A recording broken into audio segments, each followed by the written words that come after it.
those numbers up. Go ahead and reset.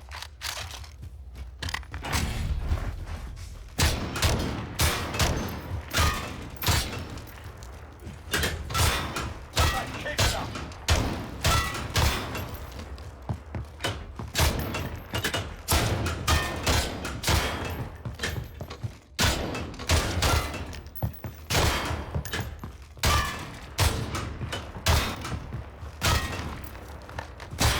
Nice one.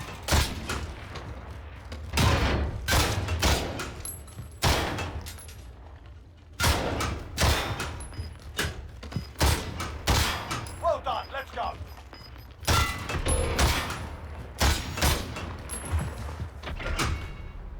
You owned that one, lad. That's what we like to see.